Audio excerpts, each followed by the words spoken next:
Hello friends, मैं दिविशु। हमारे YouTube channel concept nursing classes में आपका बहुत बहुत स्वागत करता हूं। अगर आपने अब तक हमारा चैनल सब्सक्राइब नहीं किया है तो प्लीज़ चैनल को सब्सक्राइब करें और बेल आइकन को प्रेस करें ताकि आगे आने वाली क्लासेस के नोटिफिकेशन जो है वो आपको मिलते रहें।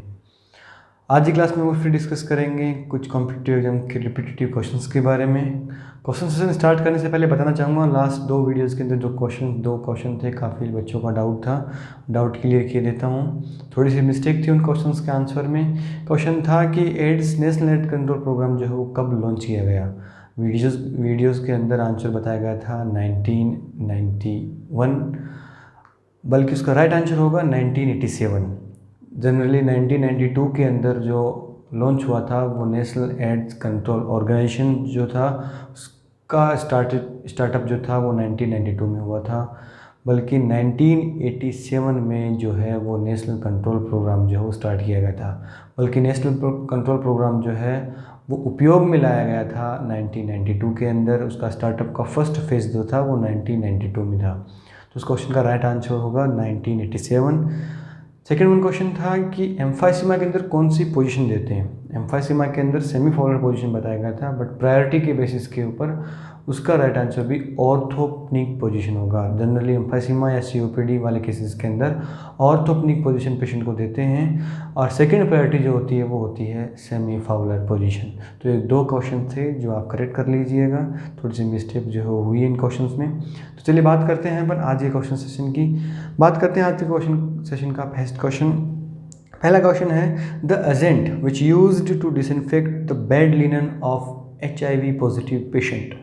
HIV पॉजिटिव पेशेंट जो होता है उसका लिनन जो साफ़ करना है उसके लिए अपन कौन सा डिसइंफेक्टेंट काम में लेंगे। ऑप्शन देखिए, फर्स्ट वन है शॉफ वाटर, सेकंड वन है एल्कोहल, थर्ड वन है क्लोरहेक्सिडिन और फोर्थ वन है सोडियम हाइपोक्लोराइड। तो राइट आंसर क्या होगा आप कमेंट बॉक्स में कमेंट करके जरूर बताएं। इस क्वेश्चन का राइट आंसर होगा option D, hypochlorite. Sodium hypochlorite generally 1% जो है वो काम में लिया जाता है। आजकल अगर कोविड की बात करें तो भी जो इंस्ट्रूमेंट होते हैं वो जनरली हाइपोक्लोराइड से क्लीन करवाए जाते हैं। यहाँ बात कर रहे हैं HIV एड्स के इन्फेक्टेड पेशेंट का, अगर लिनन है बेड है उसको किससे क्लीन करवाना है, जनरली सोडियम हाइपोक्लोराइड से। कितनी कंसनट्रेशन से, जनरली 1% से। बात करते हैं अपन नेक्स्ट क्वेश्चन की।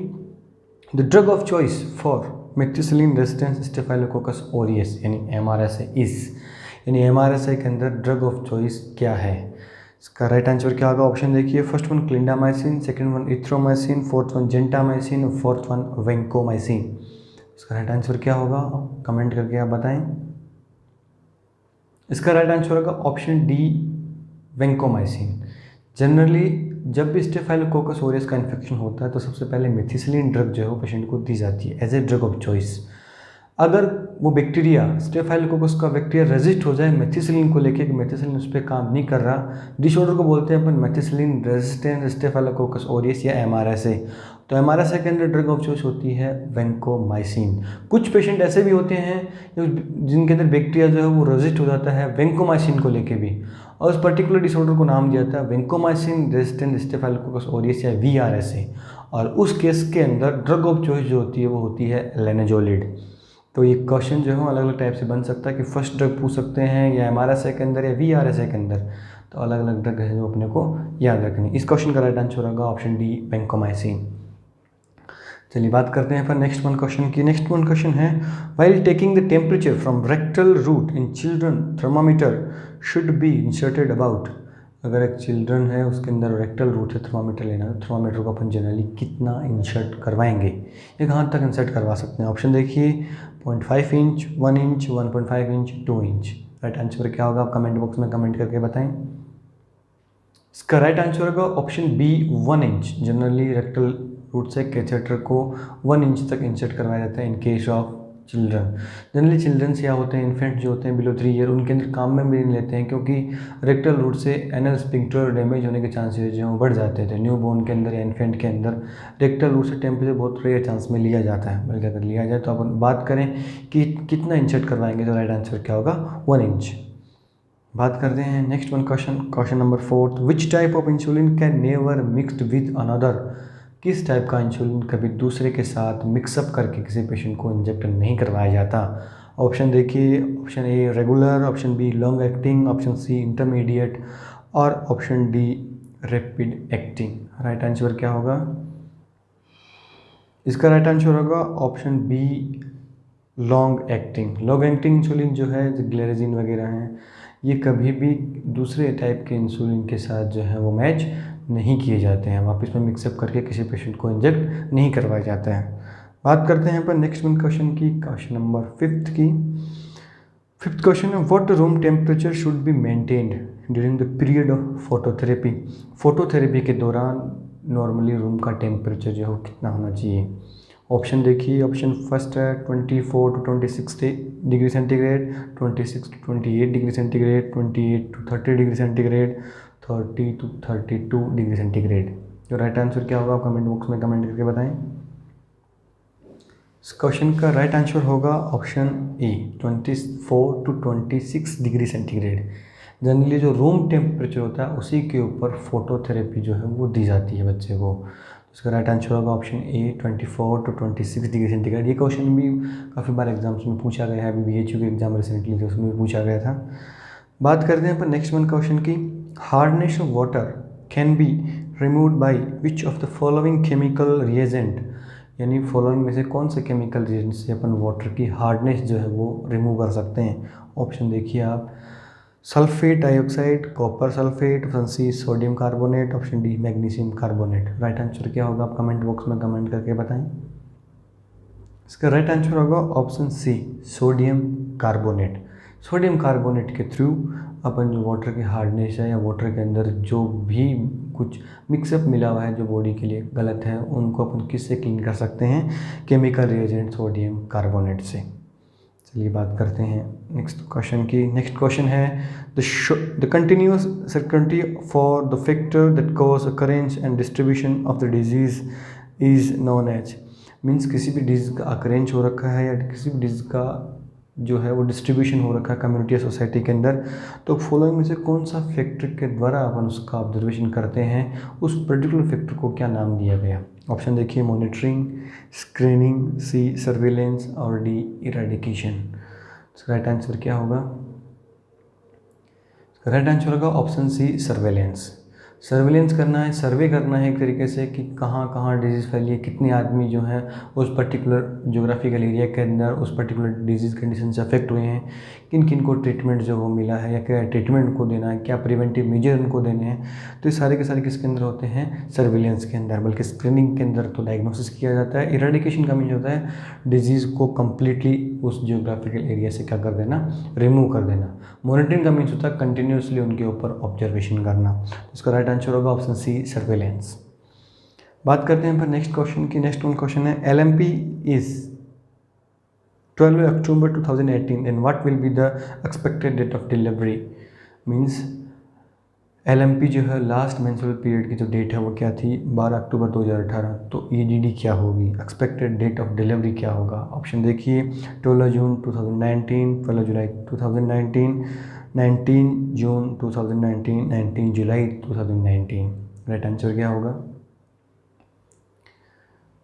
देखिए, LMP को देख के अगर EDD निकालने का फॉर्मूला होता है कि लास्ट जो डेट होती है LMP की उसके अंदर +7 डेज +9 मंथ अपन ऐड करते हैं। तो ये क्वेश्चन जो है दिल्ली एम्स में बार बार पूछे गए हैं, तो आपको निकालना आना चाहिए कि EDD कैसे होगा। तो जो भी LMP दिया गया उसके अंदर 7 डेज ऐड कर दो, उसके बाद 9 मंथ ऐड कर दिए जाते हैं। और ये कोई मैटर नहीं करता कि मंथ जो हो कितने डेज़ का, 28 डेज़ का, 29 डेज़ का, 30 का, 31 का, ये कोई मायने नहीं रखता। अपने को डायरेक्टली मंथ जो है वो काउंट करने हैं। इसका राइट आंसर क्या होगा? ऑप्शन डी, 19 जुलाई 2019। बात करते हैं पर नेक्स्ट वन क्वेश्चन नंबर 9 की। Duke's major and minor symptoms criteria are used for diagnosis of which disease.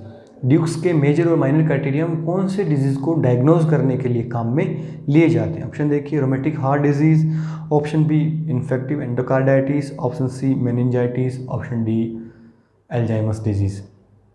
Right answer क्या होगा? आप कमेंट बॉक्स में कमेंट करें। इसका राइट आंसर होगा option B, infective endocarditis. Infective endocarditis जो होता है उसको डायग्नोज करने के लिए अपन ड्यूक्स क्राइटेरिया काम में लेते हैं। और जोन्स क्राइटेरिया काम में लिया जाता है ड्यूक्स जो है रोमेटिक हार्ट डिजीज़ है उसको डायग्नोज करने के लिए अपन कौन सा क्राइटेरिया काम में लेते हैं, जोन्स क्राइटेरिया काम में लिया जाता है। तो इसका राइट आंसर होगा ऑप्शन बी, इन्फेक्टिव एंडोकार्डाइटिस। बात करते हैं अपन next one question, 10th question की, विच इलेक्ट्रोलाइट इम्बैलेंस में occur due to the citrate in blood. Blood के अंदर अगर सिट्रेट है, मीन्स सिट्रेट एक तरीके से एंटीकोगुलेंट होता है। जब भी ब्लड का जो पाउच होता है जिसके अंदर ब्लड जो है वो लेते हैं, जब भी ब्लड ट्रांसफ्यूज़ किया जाता है तो सिट्रेट भी ब्लड के साथ साथ ट्रांसफ्यूज़ होता है। उसकी वजह से कौन सा इलेक्ट्रोलाइट इम्बैलेंस अपने को देखने को मिलता है। ऑप्शन देखिए, option A hyperkalemia, hypokalemia, hypernatremia और हाइपोकैल्सीमिया। तो जनरली जब भी सिट्रेट दिया जाता है तो सिट्रेट क्या करता है, कैल्शियम को बाइंड कर लेता है, और कैल्शियम बाइंड करने की वजह से ब्लड के अंदर कैल्शियम की क्या हो जाती है, कमी हो जाती है। इसलिए अगर मैसिव ब्लड ट्रांसफ्यूजन होता है तो वो क्या कोज करता है, हाइपोकैल्सीमिया, यानी बार बार अगर ब्लड ट्रांसफ्यूज किया जा रहा है तो बॉडी के अंदर हाइपोकैल्सीमिया कोज कर देता है। और अगर ओल्ड ब्लड जो है वो ट्रांसफ्यूज करते हैं पेशेंट के अंदर तो वो हाइपरकैलेमिया कोज करता है, क्योंकि उसके अंदर आरबीसी का डिस्ट्रक्शन होता है और इंट्रासेलुलर जो आयन है वो बाहर आ जाते हैं, जिसकी वजह से पोटेशियम बॉडी के अंदर बढ़ जाता है। बात करते हैं next one question, question number 11th की, main reservoir of circulatory blood, यानी जो भी सर्कुलेटरी ब्लड है सर्कुलेशन के अंदर उसका सबसे बड़ा रिजर्वायर जो है वो क्या है। ऑप्शन देखिए, ऑप्शन ए है arteries, option B vein, capillaries and left ventricle. तो राइट आंसर क्या होगा, आप कमेंट बॉक्स में कमेंट करके जरूर बताएं। इसका राइट आंसर होगा ऑप्शन बी, वेन।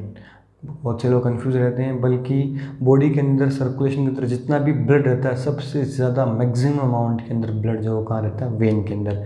ना ही हार्ट के अंदर रहता है, ना ही आर्टरी के अंदर रहता है। सबसे बड़ा ब्लड का रिजर्वायर जो है वो क्या होता है, वेन होता है। मैक्सिमम ब्लड ऑफ बॉडी जो होता है वो वेन के अंदर ही फ्लो करता रहता है। बात करते हैं अपन नेक्स्ट क्वेश्चन की। नेक्स्ट क्वेश्चन है, India plan to launch Gaganyaan in which year. Means Gaganyaan जो है वो इंडिया कौन से ईयर में लॉन्च करने का प्लान कर रहा है। ऑप्शन देखिए, 2020, 2021, 2022, 2023। राइट आंसर क्या होगा इसका राइट आंसर होगा ऑप्शन सी, 2022, यानी 2022 के अंदर गगनयान जो है उसको लॉन्च करने का प्रोग्राम जो है चलाया जा रहा है। ये 75th एनिवर्सरी है इंडिया के इंडिपेंडेंट होने के बाद कि 2022 के अंदर गगनयान जो है वो लॉन्च किया जाए। तो राइट आंसर होगा ऑप्शन सी। नेक्स्ट में बात करते हैं 13th क्वेश्चन की, meaningless and incoherent mixture of the word and phrases स्ट्रमेस। यानी कोई भी पर्सन जो है वो मीनिंगलेस वर्ड जो है, इनकोरेंट, जिनका आपस में कोई भी रिलेशन नहीं है, ऐसे वर्ड काम में ले रहा है, उस पर्टिकुलर वर्ड को अपन क्या बोलेंगे। ऑप्शन देखिए, first one word salad, second one paralalia, fourth one है वर्बिग्रेशन और डी वन है नियोलॉगिज्म। तो राइट आंसर क्या होगा इसका, अगर ऐसे वर्ड काम में लिए जाए जिनका कोई मीनिंग नहीं है, मीनिंगलेस वर्ड है, उन वर्डिंग को अपन बोलते हैं वर्ड सलाड। और अगर नए नए वर्ड जो हैं जो आज तक बने नहीं, अगर नया पूरा वर्ड एक आदमी बोल रहा है उसके लिए पर्टिकुलर वर्ड काम में लिया जाता है नियोलॉगिज्म। बल्कि अगर मीनिंगलेस वर्ड बार बार बोले जा रहे हैं उनके लिए पर्टिकुलर वर्ड काम में लिया जाएगा वर्ड सलाद। तो इस क्वेश्चन का राइट आंसर होगा ऑप्शन ए, वर्ड सलाद। बात करते हैं अपन नेक्स्ट वन क्वेश्चन की। नेक्स्ट वन क्वेश्चन है, which function of pancreas increase the release of bile from the gall bladder into the intestine. Means कौन सा फंक्शन है पेनक्रियाज का जिसकी वजह से वो बाइल रिलीज को इंक्रीज करती है गॉल ब्लैडर से इंटेस्टाइन में आने के लिए। ऑप्शन देखिए, फर्स्ट ऑप्शन है कोलेरेक्टिक एक्शन, सेकंड ऑप्शन है हाइड्रोट्रोपिक इफेक्ट, फोर्थ ऑप्शन है कोलेगोग एक्शन और डी वन है इमल्सिफिकेशन। राइट आंसर क्या होगा इसका राइट आंसर होगा ऑप्शन सी, कोलेगोग इफेक्ट या एक्शन। यानी दो टाइप के एक्शन होते हैं, एक कोलेरेक्टिक होता है, एक कोलेगोग होता है। कोलेगोग का मतलब होता है कि पेनक्रियाज स्टिमुलेट करता है कि गॉल ब्लैडर से जो है वो बाइल निकल के कहाँ आ जाए, इंटेस्टाइन में आ जाए। और कोलेरेक्टिक का मीन्स क्या होता है कि लीवर को ही प्रमोट करना कि वो बाइल का प्रोडक्शन क्या कर दे, ज़्यादा कर दे। तो लीवर का प्रमोशन अगर हो रहा है, लीवर का स्टिमुलेशन अगर मिल रहा है तो एक्शन होता है कोलेरेक्टिक, अदरवाइज कोलेगोग एक्शन जो अपने को देखने को मिलता है। बात करते हैं लास्ट वन क्वेश्चन आज के सेशन का, what is the route of administration of rota virus. Rota virus का जो वैक्सीन है उसका एडमिनिस्ट्रेशन का रूट क्या होगा। ऑप्शन देखिए, फर्स्ट ऑप्शन है IM, सेकंड वन है सबक्यूटेनियस, थर्ड वन है इंट्राडर्मल और फोर्थ वन है ओरल रूट। तो राइट आंसर क्या होगा, रोटा वायरस कौन से रूट से दिया जाता है पेशेंट को। रोटा वायरस जो है वो जनरली पेशेंट को ओरल रूट से रोटा वायरस का वैक्सीन जो है पिलाया जाता है। तो उसका रूट कौन सा होगा? ऑप्शन डी, ओरल रूट से है वो रोटा वायरस का वैक्सीन जो है एडमिनिस्टर करवाया जाता है। तो ये था अपना आज का क्वेश्चन सेशन। कंटिन्यूसली हमारे YouTube channel concept nursing classes जुड़े रहे। ऐसे ही मोस्ट इंपॉर्टेंट क्वेश्चंस जो रिपीटेटिव एग्जाम में, कॉम्पिटिटिव एग्जाम में बार बार रिपीट हुए हैं क्वेश्चन हम आपके लिए लाते रहेंगे। अभी हमारे YouTube channel concept nursing classes जुड़ने के लिए आपका बहुत बहुत धन्यवाद। Thank you.